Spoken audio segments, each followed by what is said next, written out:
شروع اللہ کا نام لے کر جو بڑا مہربان نہایت رحم والا ہے۔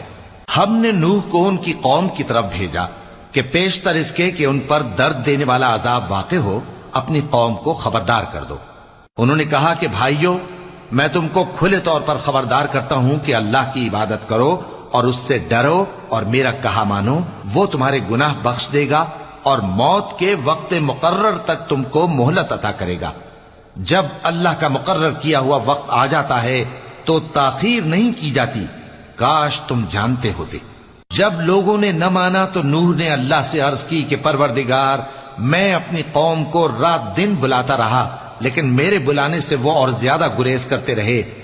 جب میں نے ان کو بلایا کہ توبہ کریں اور تو ان کو معاف فرمائے تو انہوں نے اپنے کانوں میں انگلیاں دے لی اور اپنے اوپر کپڑے اوڑھ لیے اور اڑ گئے اور خوب تکبر کرنے لگے۔